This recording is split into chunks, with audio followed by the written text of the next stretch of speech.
आनंद एक बार फिर आपके सामने। दोस्तों आज के इस लेक्चर में मैं बड़ा ही इंपॉर्टेंट पॉइंट स्टार्ट करने वाला हूँ, उसका नाम है receivables management. Great morning. Section B we are discussing the section B CMA USA part 2 dedicated for unit 4 working capital management and within that we are doing receivables management. आज के इस lecture में मैं आपको lecture number मैं कहता हूँ जी ये लेक्चर नंबर 13 है। इस लेक्चर में बिकॉज वर्किंग कैपिटल मैनेजमेंट में we have seen firstly what is the meaning of working capital, उसके बाद हमने इन्वेंट्री मैनेजमेंट डिस्कस किया, फिर हमने उसके लास्ट लेक्चर नंबर 12 में उसके प्रैक्टिकल क्वेश्चंस डिस्कस किए, एक्स्ट्रा प्रैक्टिकल किया, हॉक से किया, ग्लेम से किया, वायले से किया। बेटे मैं आज एक नई चीज़, नया रंग, नया ढंग, नई बात बताने वाला हूँ and the name of that is chapter is receivables management. Examination के पॉइंट ऑफ व्यू से देखें बेटे 5 स्टार्स को लगाने ही चाहिए if I see past year examination. और अगर मैं वाइले को, ग्लेम को, हॉक को देखूं तो उन्होंने बड़ा इंपॉर्टेंस दिया इस चैप्टर को, इस टॉपिक को, and that is receivables management. And in current aspect also if I see in the current scenario this chapter receivables management is playing a very very important role. तो आपका ध्यान से बैठना बेटे, बड़ी सारी कंपनीज डूब गई because they are not doing receivables management properly. So we should know what I mean by account receivable, what I mean by credit period, what I mean by credit policy, what is the major flaw in that. तो आइए जी हम कहानी शुरू करते हैं किस्मत की। मैं भूपेश आनंद आज आपके सामने एक बात ये कहना चाहता हूँ कि वर्किंग कैपिटल का मतलब हम सबको मालूम है current assets minus current assets. ऐसे एसेट्स जो 12 महीने में कन्वर्ट हो सकते हैं कैश में, उनको करंट एसेट्स बोलते हैं। और उसमें 4 बड़े इंपॉर्टेंट एसेट्स हैं, इन्वेंटरी, अकाउंट रिसीवेबल्स जिसको आप डेटर्स कहते हैं, कैश और मार्केटेबल सिक्योरिटी या कैश इक्विवेलेंट। पहला इन्वेंटरी मतलब हमारे पास कितना स्टॉक का बैलेंस होना चाहिए। देखिए मैंने क्या बोला, हमारे पास कितना इन्वेंटरी का बैलेंस पड़ा होना चाहिए, that is named as inventory management. You getting a point?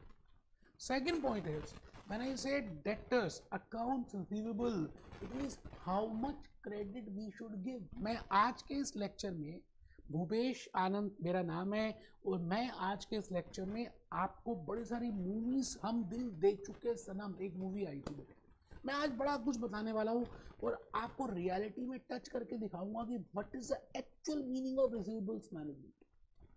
तो इन टुडेज लेक्चर हमने करंट एसेट्स की बात करनी है, इन्वेंट्री की बात करेंगे, अकाउंट रिसीवेबल्स की बात करेंगे, कैश की बात करेंगे and cash equivalent. No doubt I will not be discussing cash and cash equivalent today, but I have just started with account receivable. So what is the meaning of account receivable? होता क्या है? उधार क्या है? कई जगह आप देखते लिखा होता है उधार मांगकर शर्मिंदा ना हो, कई जगह लिखा होता है आज नगद कल उधार, बट कई जगह आपको ये कहा गया होता है कि you can take on credit. तो what is credit? Why people are giving credit? What is the meaning balance of credit? IPhone का आज आपको लेना है, अमाउंट लेना है, इंस्टॉलमेंट्स में मिल रहा है, EMIs में मिल रहा है, इंस्टॉलमेंट्स में आप ले रहे हैं, आपको जान के एक हम उधार में दे रहे हैं। क्रेडिट कार्ड की बात करेंगे आज हम,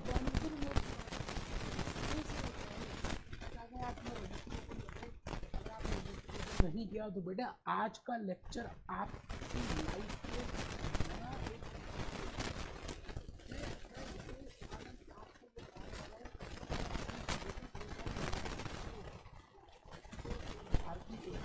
बेटा आज बड़ी जबरदस्त लड़ाई चल रही है फाइबर को लेकर। पहले जियो आ गया फाइबर केबल को लेकर और बड़ी सारी स्कीम्स निकाल दी और आपने सब बहुत सारे इंक्लूडिंग मी, हमने एयरटेल को छोड़ दिया और हम रिलायंस जियो में चले गए because they are giving free mobile data, free this, high speed, that. अगर आपने ध्यान से देखा हो तो आपके शहर में भी भारती एयरटेल ने भी फाइबर स्टार्ट कर दिया। अब एयरटेल अपनी स्कीम्स लेकर आया हुआ है। तो ये है क्या बेटा? This is nothing but a competition. I want to grab my market share, you want to grab your market share. अगर रिलायंस जियो क्रेडिट में या कुछ भी स्कीम लेकर आता तो आप ध्यान से देखेंगे तो बेटे कुछ दिनों के बाद एयरटेल भी कुछ मिलती जुलती स्कीम लेकर आ गया because everyone in the market wants to have market share. MRF tyres अगर सपोजिंगली ट्यूबलेस टायर्स में क्रेडिट देता है कि भाई आज टायर ले जाओ, 2 महीने के बाद हमें आराम से आप पैसे दे देना, क्या लगता है? What is the logic behind that? This is nothing but account receivable. Now this will be shown as a current asset in the balance sheet, in the statement of financial position of Apollo Tyres or MRF Tyres, because these are assets. Because from this they will be getting some money in future. They have the ownership, you know. This is a claim which they can have after few months from a particular customer. एक बच्चा कहता है sir मुझे तो नींद आ रही है, पता नहीं क्या क्या बोलते जा रहे हो। बेटे चैप्टर का नाम पता है? मैंने कहा चैप्टर का नाम है accounts receivable.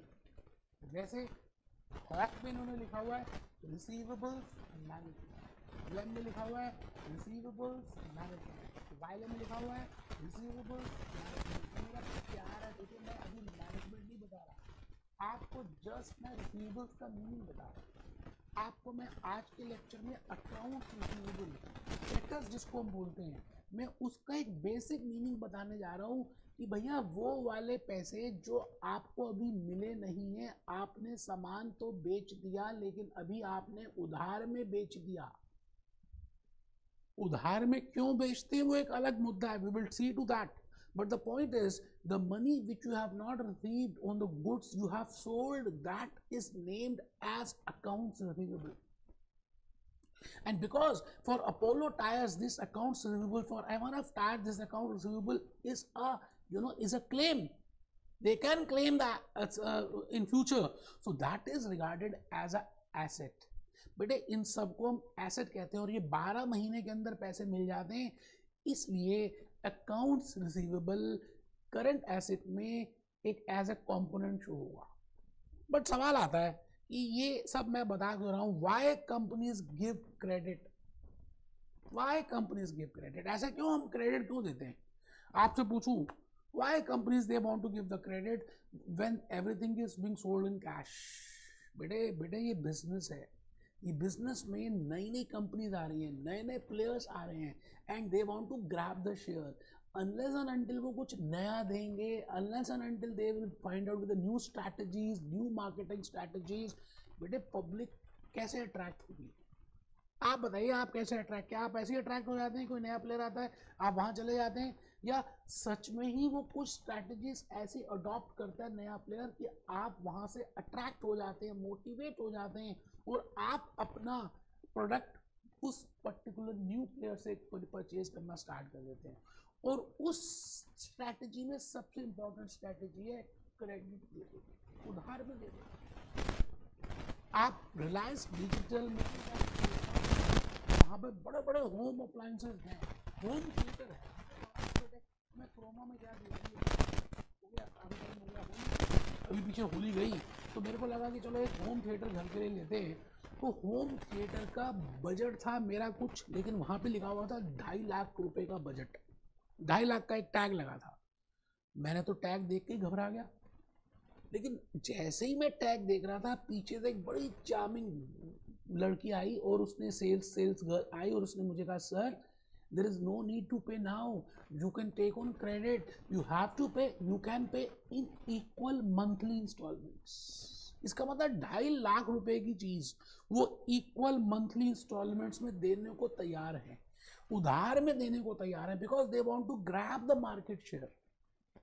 So the main objective of giving credit to the customers is that we want to increase sales, we want to increase, अगर हमारी sales बढ़ेगी in the income statement, it is but natural my credit side will increase, my debit side even if it is remain same, my profit will increase, and when my profit will increase my earning per share will increase, and when my earning per share will increase sentiments will be strong, when my sentiments will be strong the market price will increase, because there will be huge demand for that company's equity shares। तो इसका मतलब कहते हैं आप कुछ भी करें आपको सेल बढ़ानी है। The point is credit period एक बड़ा इंपॉर्टेंट यंत्र है, उधार में देना एक बड़ा इंपॉर्टेंट टूल है in the hands of management accountant to increase the sales. But बेटे पॉइंट ये आता है इस टूल को ज़्यादा यूज़ करोगे तो बड़ी बड़ी कंपनीज बैंकरप्ट भी बन गई हैं। अभी देखेंगे what is the main reason of bankruptcy. बेटा सबसे बड़ा रीज़न है बैंकरप्सी का ये कि आपने सेल तो कर दिया, बुक्स में सेल तो आ रही है, बुक्स में प्रॉफिट तो आ रहा है, but you don't have liquidity, you don't have the amount to pay to your employees. Kingfisher airline की केस स्टडी को डिस्कस करेंगे। आज का ये जो लेक्चर है आपको ये बताएगा कि how much credit a entity should grant to their customers. एक एंटिटी अपने कस्टमर्स को कितने महीने का क्रेडिट उधार दे so that liquidity and profitability, अभी मैंने दो वर्ड यूज किए, liquidity and profitability both can be maximize. उसको देख लेंगे। मैंने केस स्टडी में पहली बात लिखी Reliance Jio and Airtel. I think I have given you the importance that these two companies they are the competitors and they want to get they are following cutthroat competition and they want to grab the share. For that they are coming with the strategies।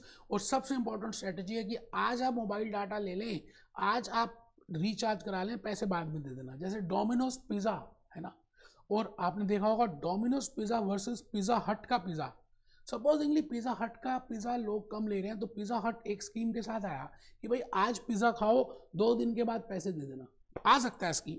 Now the point is they want to attract the customers and this is the most important strategy to attract the customers कि आप उनको आदत डलवा दो। बेटे वो जो फिरंगी थे ना, फिरंगी हमारे देश में 300-400 सालों तक उन्होंने राज किया। वो जो फिरंगी थे बड़े चालाक किस्म के थे, मैं तो ये कहूँगा बड़े हरामी किस्म के भी थे। वो इसलिए कि बेटा उन्होंने हमारे यहाँ पर पूरी इंडिया में फ्री में चाय बंटवानी शुरू कर दी। पहले यहाँ दूध पीते थे, दूध की नदियाँ थी, सोने की चिड़िया मानते थे। तो बेटे उस फ्री में चाय बेचने से क्या हुआ, लोगों को आदत पड़ गई। और जब फिरंगी चले भी गए तो आप देखिए आज की डेट में भी सब लोग चाय पीते हैं जबकि उनको दूध का पता ही नहीं है। कहना क्या चाह रहा हूँ कि अगर किसी को हमें हैबिट डलवानी है तो आप पहले उसको उधार में दे दो, फ्री में दे दो। तो हम इंडियंस क्या है, फ्री में ज़्यादा ध्यान देते हैं, ठीक है ना, क्योंकि वो फिरंगियों ने 300-400 साल तक हमारे अंदर वो हैबिट डेवलप करवा दी। कोई बात नहीं, हम बिल्कुल तोड़ देंगे। तो credit period is a very important tool with the help of which you can increase the sales in the hands of a management accountant. But the point is कितना क्रेडिट दें, 2 महीने का दें, 1 महीने का दें, 30 डेज का दें, 45 डेज का दें, 60 डेज का दें, 70 डेज का दें। That is a big question which we have to answer. आज का ये जो लेक्चर है मेरे को वही एक बिग क्वेश्चन आंसर करना है कि how much credit period I should grant to you. तो आइए जी, मैंने रिलायंस जियो बताया, एयरटेल बताया, रिलायंस डिजिटल बताया, क्रोमा बताया, आईफोन बताया, एमआई फ़ोन बताया। बेटे मोबाइल फ़ोन भी आजकल ईएमआईज में मिल रहे हैं, आजकल क्रेडिट में मिल रहे हैं, कि दुनिया ही क्रेडिट में चल रही है। But the point is how much credit I should give, for how much period I should give. क्योंकि उधार देने के बाद जिसने उधार ले लिया बेटा वो तो भूल ही जाता है, और जिसने उधार दिया उसको नींद ही नहीं आती, उसको क्योंकि याद रहता है इससे पैसे लेने, इससे पैसे लेने, इससे पैसे लेने। और जिसने उधार लिया बेटा वो मोहल्ला, वो गली, वो सब छोड़ के चला जाएगा, कहीं वो रहना शुरू कर देगा। So the point is, I have to see that whether I am incurring bad debts from that. If yes, then I have to compare it with the benefits and then I have to take a decision. मैं आज एक बड़ा beautiful प्यारा सा आपके सामने flow chart बनाऊंगा, but उससे पहले मैं चाहता हूँ कि मैंने बड़ी प्यारी प्यारी सी आपके लिए स्लाइड्स प्रिपेयर की हैं, और स्लाइड्स इतनी अच्छी बनाई है कि मैं खुद ही उन स्लाइड्स को देखकर इतना खुश हो गया कि मुझे लगा कि क्या मैं इतनी अच्छी स्लाइड्स प्रिपेयर कर सकता हूँ। तो देखिए जी, आई थिंक हमारी जर्नी स्टार्ट हुई थी financial management is effective and efficient utilization of funds, and then we have started with strategic financial management. That when I say strategic it means I want to effectively efficiently utilize the funds, and for that I will be using strategy. उसके बाद हमने investment decision start किया था, short term, long term. Short term में working capital था, आजकल हम investment decision में शॉर्ट टर्म डिसीजंस कर रहे हैं। और मैंने कहा भी था कि हम जिग-जैग वे में चलेंगे क्योंकि तभी आपको लॉजिक समझ आने वाली। ठीक है जी, working capital means required amount required to block in day to day activities. Working capital is equal to current assets minus current liabilities. हम सबको मालूम है करंट एसेट लिखना नहीं है बेटे, अब आप पहले ध्यान से सुन लीजिए, इवन इफ अगर आपको लग रहा है कि रिपीट है तो आप वीडियो फॉरवर्ड कर सकते हैं, बेटे फॉरवर्ड का ऑप्शन है, बट मेरे को सभी बच्चों को देखना है। तो जो अभी ज्वाइन किया, जो उन्होंने पहले ज्वाइन किया, अगर आपको ऑलरेडी ये कंसेप्ट पता है तो आप आगे फॉरवर्ड कर दीजिए, कोई टेंशन वाली बात नहीं है। बैलेंस ऑफ डेटर्स का मतलब आज हम समझेंगे। अच्छा, डेटर्स की जगह आप अकाउंट रिसीवेबल समझ लें, एक ही बात है बेटे, उसमें कोई टेंशन वाली बात नहीं है। आप अकाउंट रिसीवेबल कह दें या डेटर्स कह दें, एक ही बात है। इंडिया में हम इसको डेटर्स बोलते हैं, आप अकाउंट रिसीवेबल भी कह सकते हैं। इट मीन्स आपको कितने पैसे अभी रिसीव करने हैं। Now it depends upon two things, credit period and credit sales. ठीक है जी, इसको देखेंगे क्रेडिट पीरियड और क्रेडिट सेल्स में कैसे। अच्छा, क्रेडिट सेल्स लोग देते क्यों हैं? उधार में सामान क्यों देते हैं, उधार में सामान क्यों बेचते हैं? Because they want to increase growth in sales. बेटे सेल्स में ग्रोथ चाहते हैं, because they want to increase profits. Sales बढ़ेगा तो बेटे प्रॉफिट बढ़ेगा, और प्रॉफिट बढ़ेगा तो आपका मार्केट शेयर बढ़ेगा और आप कंपटीशन को मीट कर पाएंगे। ठीक है, so these are the some of the reasons because of which I generally want to give the credit. And the point is how I can calculate that accounts receivable balance. वो जो debtors का balance हम कैसे calculate कर सकते हैं, ये तो मैंने स्लाइड्स प्रिपेयर की हैं, और बेटे मैंने बड़ी मेहनत से आपको बताया ना, जूस नोट्स भी प्रिपेयर किए हैं, जूस नोट्स भी प्रिपेयर किए हैं बेटे, जूस नोट्स भी प्रिपेयर किए, उसमें भी बताया कि व्हाट इज रिसीवेबल्स मैनेजमेंट, उसको भी देखेंगे। आज मैं बता तो रहा हूँ, बड़ा मज़ा आने वाला है बेटे, बहुत ही ज़्यादा मज़ा आने वाला है, क्योंकि मैंने एक मूवी भी दिखाई है, उसका हल्का सा एक इंस्टेंस दिखाऊंगा, so that you can get an idea कि एक्चुअली में लाइफ में है क्या, why we are doing the chapter named as receivables management. थोड़ा सा लिखना पड़ेगा, लिखेंगे, कोई बात ही नहीं है। मैंने यहाँ पे लिखा, सपोजिंगली क्रेडिट पीरियड, ये बड़ी इंपॉर्टेंट पॉइंट है, that if credit period is 2 months, मान लेते 2 महीने का क्रेडिट पीरियड है, इसका मतलब आज जो सामान बेचेंगे, जनवरी में जो सामान बिका, उसके पैसे आप जनवरी में मत दो, फरवरी में भी मत दो, कब दो? मार्च में दे देना। हम ये कह रहे हैं, अब अगर एक कंपनी 2 महीने का उधार देती है, तो जो पैसे उसको जनवरी में मिल सकते थे, वो पैसे उसके नहीं मिले, ब्लॉक हो गए। उस वो that company will be getting that funds after a gap of 2 months. It means for that 2 months the funds will be blocked. You getting a point?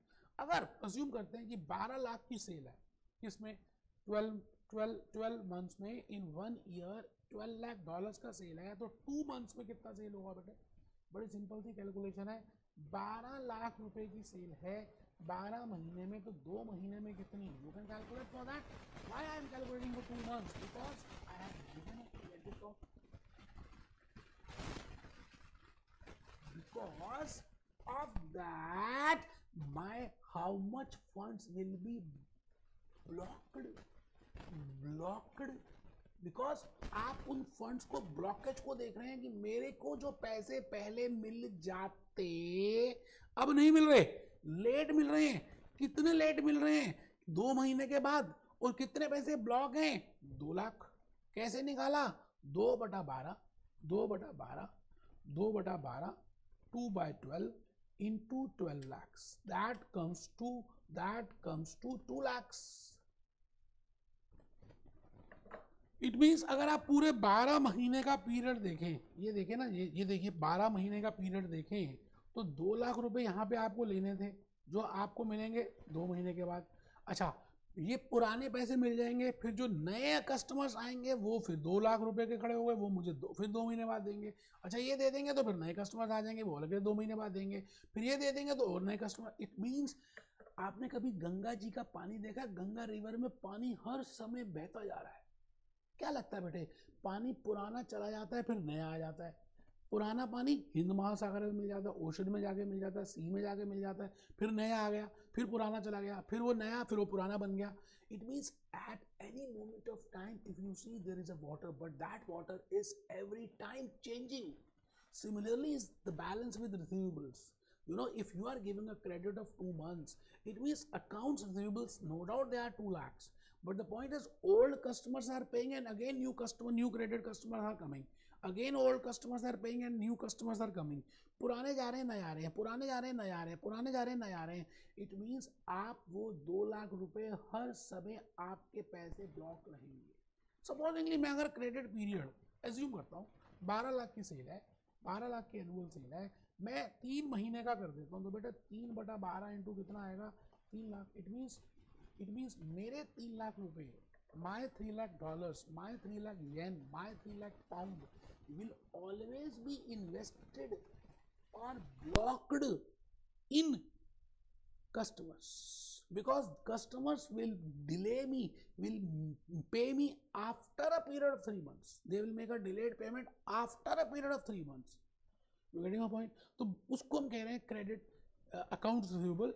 Accounts receivables को निकालने के लिए हमें दो एलिमेंट्स पता होने चाहिए। जैसे सिंपल इंटरेस्ट किया था बेटा थर्ड क्लास में, इंटरेस्ट कैलकुलेट करने के लिए आपको दो चीजें पता होनी चाहिए, एक प्रिंसिपल कितना है, इंटरेस्ट रेट कितना है, और पीरियड कितना है। तो आप क्या करते थे, principal into R into T.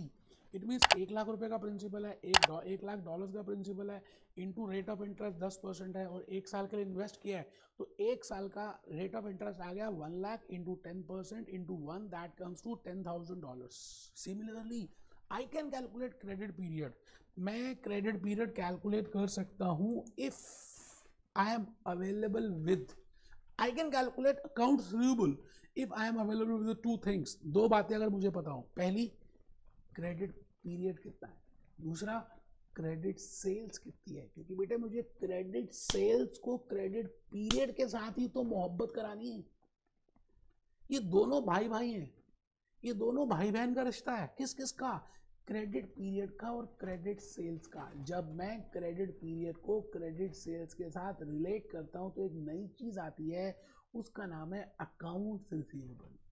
तो मैं फर्स्ट क्वेश्चन आज आपकी झोली में डाल रहा हूं, हॉक से ले रहा हूं, मीनिंग ऑफ क्रेडिट पीरियड। आपको क्या लगता है अभी तक जो भी कुछ मैंने बताया उसमें मीनिंग क्या है, what is the meaning of credit period?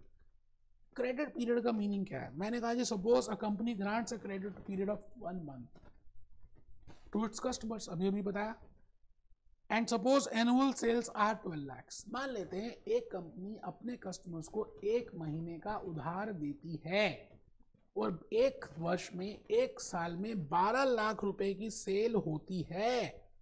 उसका मतलब क्या समझ आता है आपको? बड़ी सिंपल सी बात है जी, बड़ी सिंपल सी बात है। जो पैसे यहाँ लेने थे वो अब हमें इस महीने मिलेंगे, फिर जो पैसे यहाँ लेने थे इस महीने मिलेंगे, फिर जो पैसे यहाँ पे मिलने थे इस महीने मिलेंगे, फिर यहाँ मिलेंगे, फिर यहाँ मिलेंगे। इट मीन्स आपने अपनी पेमेंट को डिले करा दिया और आप 1 महीने के बाद कस्टमर से पैसे ले रहे हैं। ये बात समझ आ गई? ठीक है जी। तो मैंने गंगा रिवर का एग्जांपल दिया। अगर मान लेते हैं क्रेडिट पीरियड 2 महीने का है, तो बेटे 12 लाख की सेल, 12 लाख की सेल है, अभी अभी हमने देखा, इंटू 2/12, तो आप बताइए जी 2 लाख रुपए के डेटर्स हो जाएंगे। एक बात समझ आई कि क्रेडिट पीरियड का और अकाउंट्स रिसीवेबल का, I repeat, credit period and accounts receivable have a negative correlation, have a, क्या बोलो, नेगेटिव कोरिलेशन। इसका मतलब जितना क्रेडिट पीरियड बढ़ता जाएगा, बताइए नेगेटिव है या पॉजिटिव है? मैं अब आपसे यही पूछना चाहता हूँ, whether correlation, whether credit period, आराम से देखना और फिर मुझे समझाना, क्रेडिट पीरियड का और अकाउंट्स रिसीवेबल बैलेंस का, credit period and accounts receivable balance, whether they have a direct relationship or whether they have a indirect relationship। ये देखना बेटे हमारे को कि क्रेडिट पीरियड का और अकाउंट रिसीवेबल का डायरेक्ट रिलेशनशिप है या इनडायरेक्ट रिलेशनशिप है। जैसे अज्यूम करते हैं मैं 1 महीने का क्रेडिट कर देता हूँ, ठीक है जी, मैं 2 महीने का क्रेडिट कर देता हूँ, तो अकाउंट रिसीवेबल का बैलेंस जैसे हमने अभी अभी देखा कि 12 लाख रुपए की सेल है, ठीक है जी। आप मुझे जल्दी से कैलकुलेट करके बताइए 3 महीने का हो तो फिर कितने क्रेडिट अकाउंट रिसीवेबल्स होंगे, 4 महीने का हो तो फिर कितने होंगे? जल्दी से करिए, कैलकुलेटर बाहर निकालिए, मैं भी अपना कैलकुलेटर लेके आ रहा हूँ।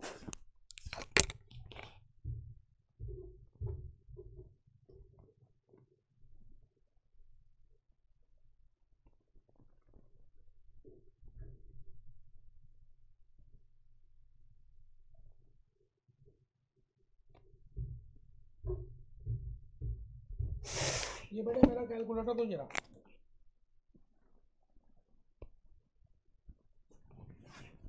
ये रहा बेटे, आपने ये बताना है कि क्रेडिट पीरियड अगर 1 महीने का है तो फिर हमारे पास अकाउंट रिसीवेबल्स का बैलेंस कितना है बेटे, 1 लाख का।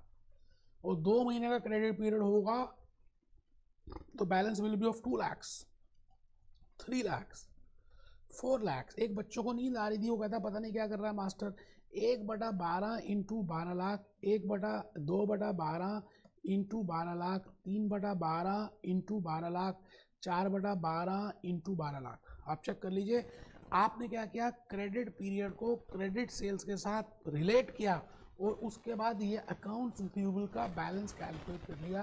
तो मैं ये कह रहा हूँ कि क्रेडिट पीरियड जैसे जैसे इंक्रीज होता जा रहा है, आप देखिए आपका अकाउंट्स रिसीवेबल का बैलेंस भी इंक्रीज होता जा रहा है। It means they have a positive relationship.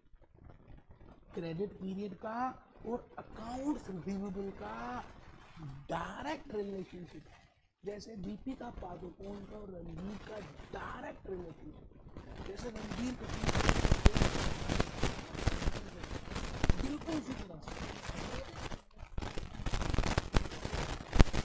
Period and accounts receivable balance direct relationship.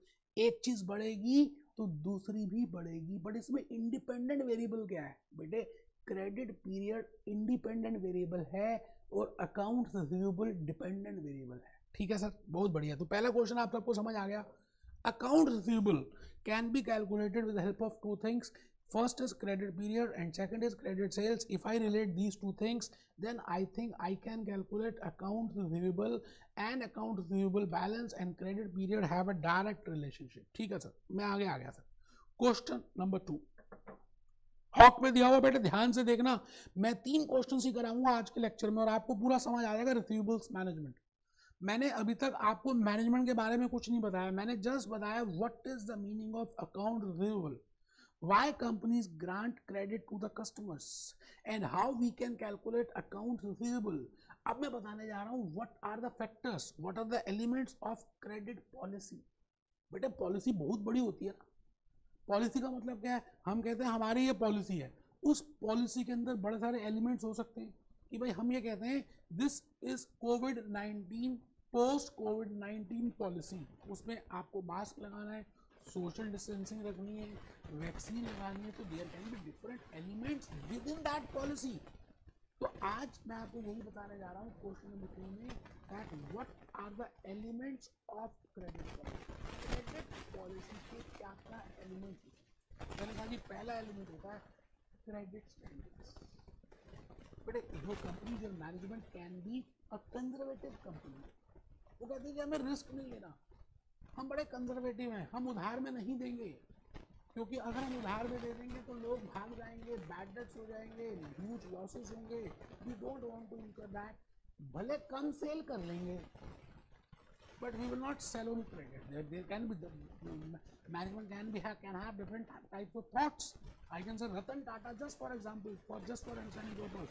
Conservative policy में अगर आप रतन टाटा जी की पर्सनैलिटी को देखें तो शायद कुछ मेल खाती है, और अगर आप मुकेश अंबानी को देखें तो Mukesh Ambani is aggressive in nature. अगर आप रिलायंस जियो के प्रोजेक्ट को के रीजन देखें that what are the reasons of increasing, so you can find out that there can be different types of policies, there can be different types of thoughts of management and on the basis of that credit standards बन जाते हैं। Credit standard का मतलब है कि हम अपनी policy को क्रेडिट पीरियड को स्ट्रिक्ट रखेंगे या लिबरल, लूज रखेंगे या टाइट रखेंगे या मॉडरेटली रखेंगे। जैसे हम ये कह सकते हैं that if we think that this company has not a good credit rating और this customer has not a CIBIL good credit rating, so we will not grant a credit to that person. हम नहीं बेचेंगे, भले वो कह रहा है कि हम दे दूंगा, नहीं हम नहीं देंगे। So this can be, this policy of the management, this thought of the management is named as credit standard.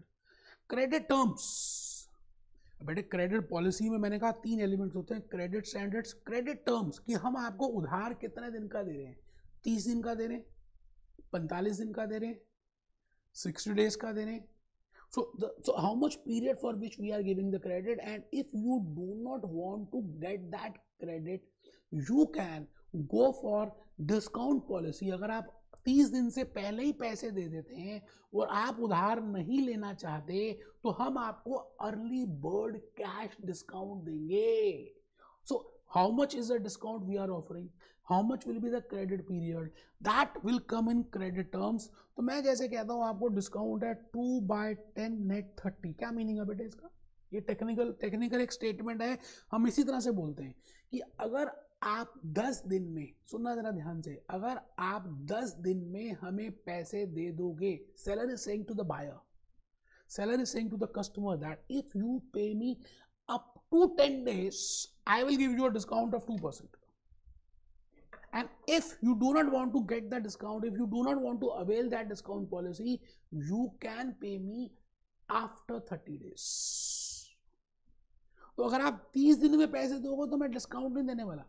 हाँ, हम क्रेडिट दे रहे हैं आपको 30 दिन का, क्रेडिट टर्म्स में credit period is 30 days, but if you want to pay us early then we will give you a cash discount and that cash discount will be 2%। जैसे मैं कहता हूँ जी 3/10 नेट 15, इसका मीनिंग समझाइए बेटे। पेपर में आया हुआ है आपके, अभी हम प्रैक्टिकल क्वेश्चंस करेंगे हॉक के, ग्लेन के और पूरे वाइले के।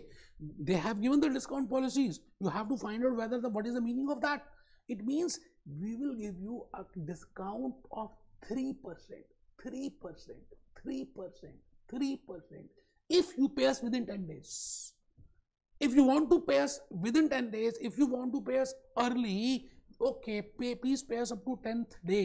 You can pay up to 2nd day, 3rd day of sale, 5th day of sale, 8th day of sale, maximum up to 10th day of sale. आपको पैसे देंगे। अगर आप 10 दिन तक पैसे दे देते हो तो हम आपको 3% का डिस्काउंट देंगे, और अगर आप नहीं देना चाहते तो मत दो। आप 30 दिन के बाद आप ऐसा ना, आप 15 दिन में पैसे दे देना। अब यहाँ मैंने लिखा net 15, it means you can pay us after 15th day also without discount. So the point is, हम क्या कर रहे हैं, क्रेडिट की पॉलिसी को डिस्कस कर रहे हैं। उस क्रेडिट पॉलिसी में 3 आइटम्स आती हैं जो हॉक में मेंशन है, credit standards, credit terms and collection efforts. बेटे मैंने अभी एक मूवी दिखानी है, हम दिल दे चुके सनम, सतीश कौशिक और जॉनी लीवर। उधार देना आसान है, लेकिन किसी की जेब से पैसे निकलवाना बेटे बड़ा ही मुश्किल काम है। अगर आपको विश्वास ना हो तो आप किसी को पैसे दे दीजिए, देखिए, और कुछ दिनों के बाद उससे मांगिए। बेटे बहुत सारे आपको पता चल जाएगा रियलिटी में कि सच में क्या एफर्ट्स लगते हैं। आपको तो रात को नींद नहीं आएगी बेटे कि हमें पैसे लेने, और जिसने ले लिए वो ठंडी नींद सोएगा।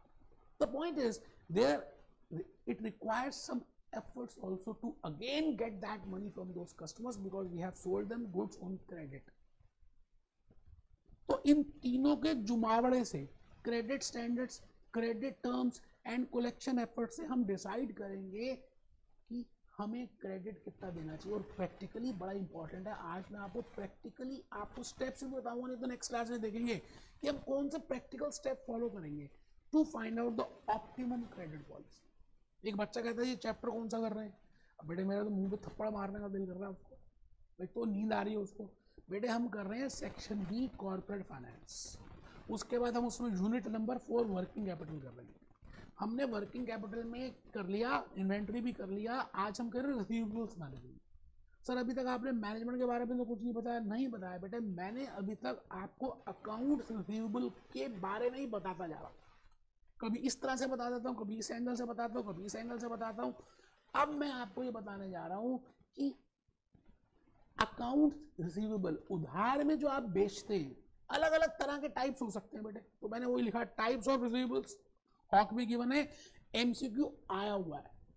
टाइप्स ऑफ रिसीवेबल्स क्या होते हैं बेटे? एक तो टाइप्स ऑफ रिसीवेबल्स को बता ही दिया, क्रेडिट कस्टमर्स, आपने दे दिया सामान। बेटे कई बार पुराने ज़माने में क्या होता था, या आजकल के ज़माने में, जब से पोस्ट कोविड के बाद अगर आप देखें तो डिजिटाइजेशन और ज़्यादा पेस पे आ गई है। People they are using credit card. बेटे क्रेडिट कार्ड से पेमेंट करना भी मैं कहता हूँ it is a like of receivable. Credit card, बेटे उसमें क्या बताना है आपको पता ही है, कंडीशनल सेल्स कॉन्ट्रैक्ट। तो इसमें क्या होता है कि जैसे बड़ी बड़ी वॉल्वो बसेस हैं, ये जनरली ट्रांसपोर्ट व्हीकल्स में एप्लीकेबल होता है कि जब तक आप पूरी पेमेंट नहीं करेंगे पूरी बस का टाइटल हम आपको ट्रांसफर नहीं करने वाले। तो conditional sales contract is also a type of receivable. जैसे आपने देखा वॉल्वो बसेस इसमें ऊपर भी सो जाते हैं नीचे भी सो जाते हैं, बड़ी बड़ी बसेस होती हैं बेटे, लैक्स की होती हैं, करोड़ की होती हैं, बट द वॉल्वो जब वो बेचता है तो उनको टाइटल नहीं देता उस कंपनी को, अप टू द पॉइंट वो पूरी पेमेंट कर दे। तो we are discussing what can be different type of receivables. और पुराने ज़माने में क्या होता था, रघुपति रीत सदा चली आए, अमेरिका में भी होता है, इंडिया में भी होता है, और हमारी इंडिया से तो स्टार्ट हुआ कि हम प्रॉमिस कर देते हैं, आपको वचन दे देते हैं, रघुपति रीत सदा चली आए, प्राण जाए पर वचन न जाए। वचन का मतलब है प्रॉमिसरी नोट, हम लिख देंगे कि हम इस व्यक्ति को इतने महीने के बाद पैसे देंगे। So this can be also a type of receivable. So we are discussing receivables, that how many types of receivables are there. मैंने कहा credit card is also receivable, conditional sales contract is also receivable, and promissory note is also receivable. तो ये भी बड़ा important point है। अब मैं आ गया जी आज के इस lecture के important और last मुद्दे पे। सर लास्ट मुद्दा है, हाँ बेटे, मैंने आज आपको गूगल क्रोमा से भी कुछ दिखाना है। आइए मैं विकिपीडिया लेकर आया हूँ और मैं चाहता हूँ कि आप एक बार उसको देखें। अच्छा ये क्रोमा आ नहीं रहा, कोई बात नहीं,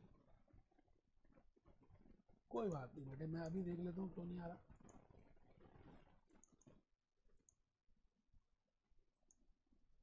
लो जी आ गया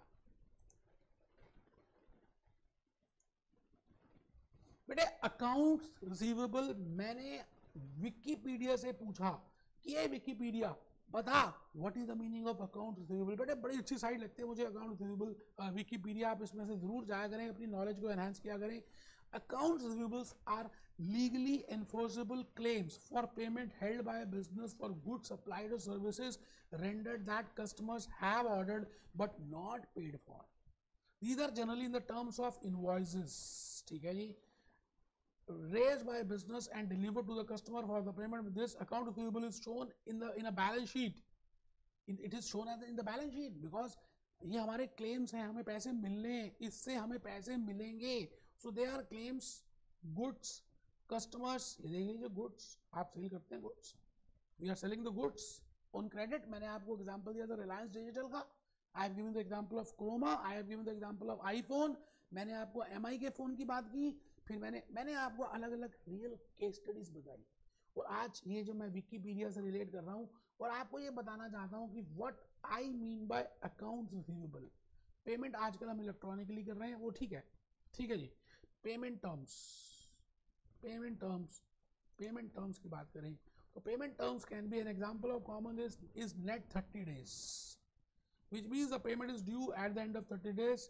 The debtor is free to pay before due date. Business can offer a discount for early discount. मैंने आपको बताया था 2/10 अपॉन नेट 30, तो विकिपीडिया भी यही कहता है और हॉक भी यही कह रहा है, ग्लेम भी यही कहता है, वाइले भी यही कहता है। तो कोई टेंशन की बात नहीं है, मैं जो बता रहा हूँ बिल्कुल ही ठीक बता रहा हूँ। अभी आ जाइए जल्दी से, आपको एक छोटी सी बात लिखनी है, फिर हम आएंगे उस मूवी में। बड़ी देर से बेटे वो मूवी बड़ी इंतजार कर रही है, ये देखिए मैंने ऑलरेडी VLC में लगाई हुई है, अभी दिखाऊंगा बेटे, अभी दिखाऊंगा, अभी देखेंगे ये VLC में है क्या, अभी देखेंगे बेटा। What is receivables management, question number 4, topic number 4। आज हम जो करने वाले हैं एक्चुअली में आज के टॉपिक का नाम ही है व्हाट इज अकाउंट्स रिसीवेबल। तो मैंने डिस्कस करना है रिसीवेबल्स मैनेजमेंट। अकाउंट्स हटा दिया, व्हाट इज रिसीवेबल्स मैनेजमेंट। अच्छा मैनेजमेंट का मतलब तो बताइए आपको, effective and efficient utilization of man money material machine, but हम कर रहे हैं receivables management as a management accountant, as a CMA USA, we are doing that how I can manage those receivables. So it is effective and efficient selection of optimum credit policy. Optimum credit policy, और credit policy में 3 चीज़ें आती हैं, standards आते हैं, terms आते हैं, और उसके बाद आपके मैंने आपकी बताया कलेक्शन एफर्ट्स आते हैं to maximize liquidity and profitability. बेटे 3 बार आपके MCQ में आ चुका है लिक्विडिटी के ऊपर और प्रॉफिटेबिलिटी के ऊपर अगर आप IMA के साइट से पास एग्जामिनेशन क्वेश्चंस को डाउनलोड कर लें तो पूरी बुकलेट में लिक्विडिटी प्रॉफिटेबिलिटी के ऊपर 3 बार उन्होंने पूछा। तो मैंने ये आज एक वर्ड यूज़ किया that they what is the meaning of receivables management, it is effective and efficient selection of optimum credit policy, effective and efficient selection of optimum credit policy to maximize. मुझे दोनों चीज़ें चाहिए, profit भी और क्या, liquidity भी। तो I have to find out the trade off balance, मुझे दोनों के बीच का बेस्ट बैलेंस चाहिए so that I can maximize it. तो आइए जी मैं उसी बैलेंस को निकालने की कोशिश कर रहा हूँ। बेटे ऐसा होता है ना, जब हम ग्राफ बनाते हैं तो बातें ज़्यादा समझ आती हैं। अब वाइले वाले ने क्या किया, ग्राफ बना के समझाया, हॉक ने ग्राफ नहीं बनाया। कोई बात नहीं बेटे, मैं भूपेश आनंद, मैं तो वाइले की बात भी करूँगा, ग्लेम की बात भी करूँगा, हॉक की बात भी करूँगा और तीनों को मिक्स करके बताऊँगा। बेटे एक्स एक्सिस होती है ये और ये वाई एक्सिस होती है और हम जनरली बनाते हैं वाई ऑन एक्स। इसका मतलब एक्स एक्सिस में we generally take independent variable और वाई एक्सिस में we generally take dependent variable. अच्छा ये बताइए, मैं एक महीने का उधार दूं, 1 month, 2 months, 3 months, 4 months, 5 months, I have a decision I can take as a management accountant, as a CMA USA. I can decide that whether I will be giving what 1 month or 2 months or 5 months or 6 months.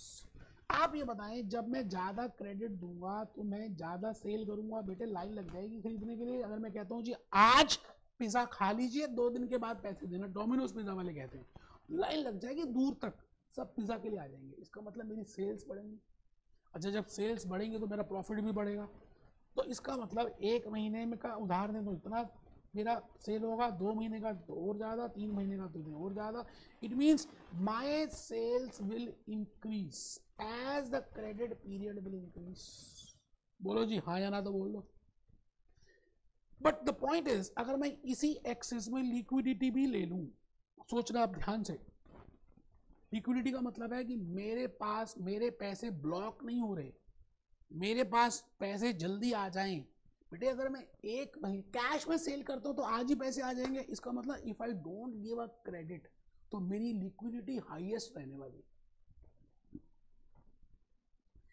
If I give a credit of 1 month तो 0 period से liquidity थोड़ी सी कम हो जाएगी, 1 महीने के बराबर में मेरी थोड़ी लिक्विडिटी की टाइटनेस आ जाएगी। And if I give a credit of 2 months then again my liquidity balance will decrease।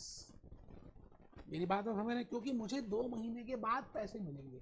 3 महीने का अगर मैं क्रेडिट पीरियड देता हूं तो आपको जो पैसे हैं आफ्टर 3 months के गैप के बाद मिलेंगे। And if I give a credit of 4 months then I will be getting a credit after 4 months। It means liquidity highest यहाँ रहने वाली है, फिर कुछ कम हो जाएगी, फिर कुछ कम हो जाएगी, फिर कुछ कम हो जाएगी, फिर कुछ कम हो जाएगी। ये बेटे मेरे सामने आ गई। इट मीन्स ये प्रॉफिटेबिलिटी की एक्सेस है अपवर्ड और ये डाउनवर्ड नेचर की है किसकी, लिक्विडिटी की। बेटे एक ऐसा पॉइंट आएगा जहां पर दोनों इंटरसेक्ट कर रहे हैं, मैं यहां से परपेंडिकुलर ड्रॉ करूंगा and this point I will say and the perpendicular which I will draw and I will see in the x axis that is named as optimum credit period। You are getting my point? So this is the main objective of receivables management, that I want to find out that optimum credit period where my liquidity and my profitability both can be achieved। ठीक है जी, आइए मैं last बस बेटे 5 minute की बात रह गई है, फ्लो चार्ट बनाने जा रहे हैं for understanding the meaning of receivables management. जैसा आपको मालूम है कि मैं सभी चैप्टर्स में फ्लो चार्ट बनाता हूँ। बेटे अब क्या है कि मैं लॉजिक सारे बता रहा हूँ, कंसेप्ट सारे बता रहा हूँ, तो थोड़ा सा वीडियो का टाइम ड्यूरेशन बढ़ भी जाता है।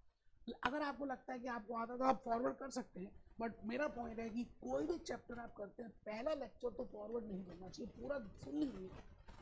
फ्लो चार्ट मेरे को लगता है कि आपको बनाना चाहिए, flow chart for understanding the concept of receivables management. मैं यहाँ पर 4 बॉक्स बनाने वाला हूँ, उसमें पहले लिखूंगा मीनिंग क्या है रिसीवेबल्स मैनेजमेंट का, कंक्लूड कर रहे हैं ना जो अभी तक डिस्कस किया, फिर मूवी भी तो देखेंगे बेटे, types of credit policies, types of credit policies, reasons of granting credit and decision criteria. उसके बाद हम नीचे आ जाएंगे, ब्रांचेस बनाएंगे, बेनिफिट्स क्या है of granting credit and cost क्या है ऑफ ग्रांटिंग क्रेडिट। तो आराम से ये मैंने बेनिफिट्स और कॉस्ट अलग से लिख दिए हैं, बट आप पहले एक रूपरेखा बता दिए, ठीक है जी। आप जल्दी से चित्र बनाइए, मीनिंग लिखिए, इफेक्टिव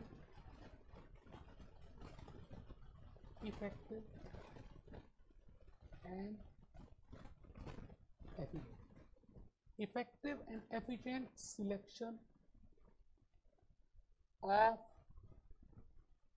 ऑप्टिमम क्रेडिट पॉलिसी। जैसे कोविड-19 पॉलिसी है, उसमें बड़े सारे एलिमेंट्स हैं।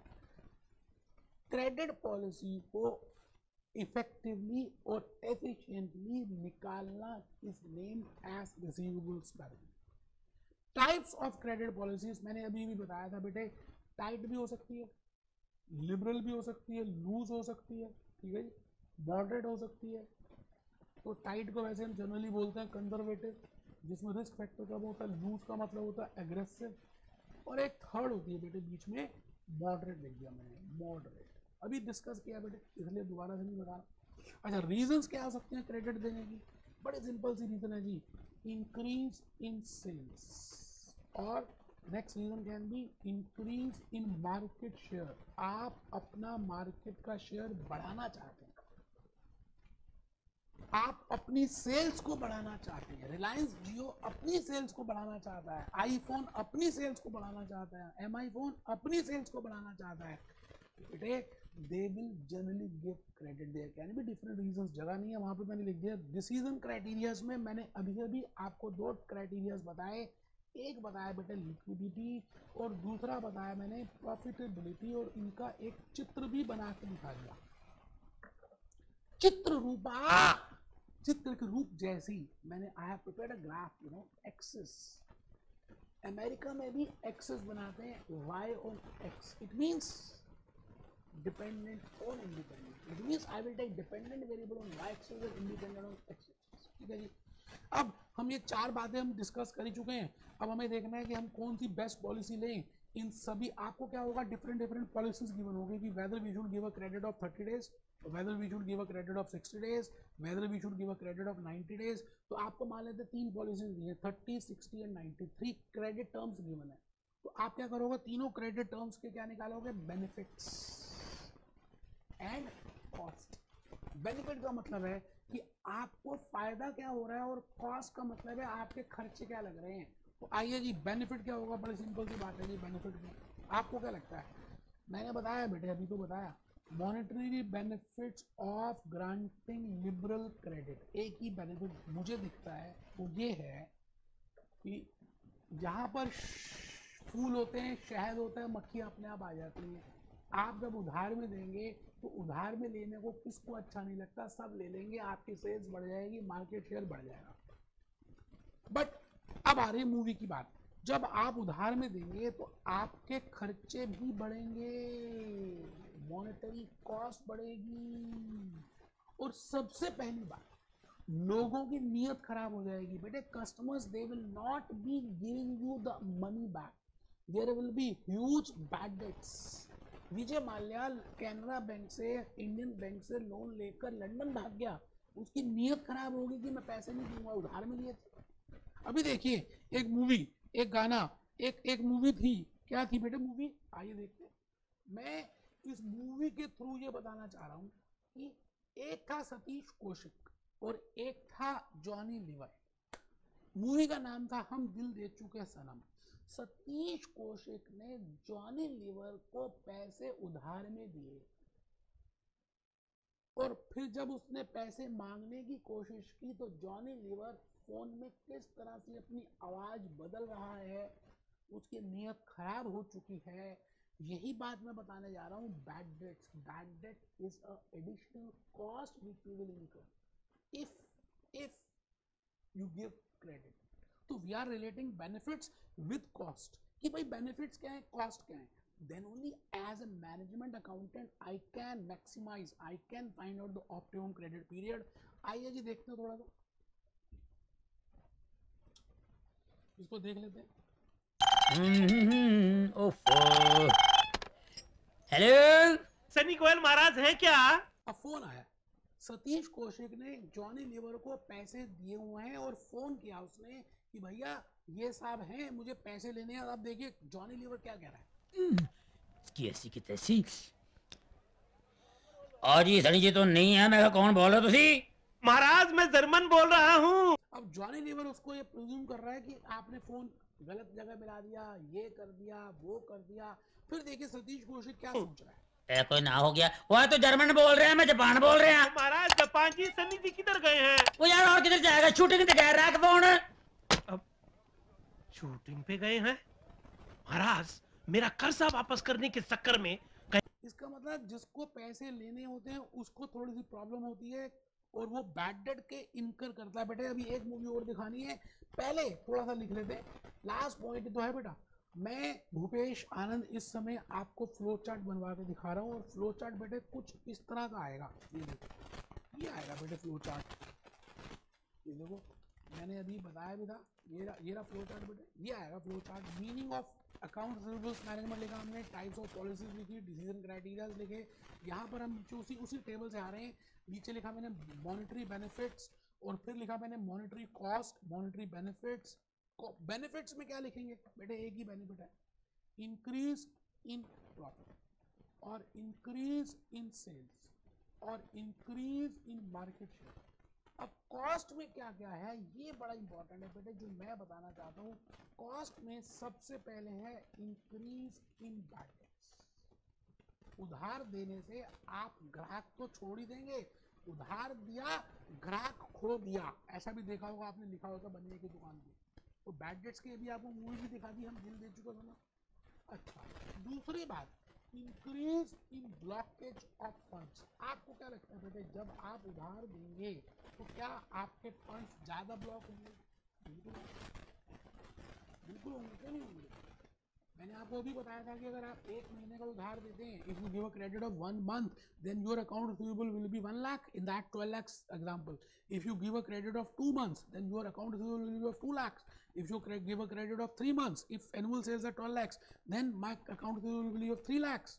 It means my funds, my seller, I am whom? मैं कौन हूँ? मैं seller हूँ, मैं अपोलो टायर्स हूँ, मैं M&F टायर्स हूँ, मैं हिंदुस्तान लीवर हूँ, मैं ब्रिटानिया ब्रेड्स हूँ। बेटे मैं जब उधार में दूंगा तो मेरे पैसे ब्लॉक हो जाएंगे and you are management accountant of my company, so you have to also take into account this factor कि भाई अगर ये पैसों का हम उधार ना देते, सुनना जरा ध्यान से, अगर हम उधार ना देते तो हमारे पैसे ब्लॉक ना होते, और ये पैसे अगर हम जो ब्लॉक ना होते बैंक में डिपॉजिट करते तो वहां से कुछ इंटरेस्ट कमाते जो अब नहीं कमा रहे। वो जो इंटरेस्ट हम लूज कर रहे हैं उसका नाम है अपॉर्चुनिटी इंटरेस्ट कॉस्ट। मेरी बात आप समझ रहे बेटे, मेरी बात पूरी समझ गए? तो हम दूसरी कॉस्ट की बात भी करेंगे। आइए जी, मैं उसी शीट में लेके चल रहा हूँ, आपको मेरे साथ साथ बनाना है।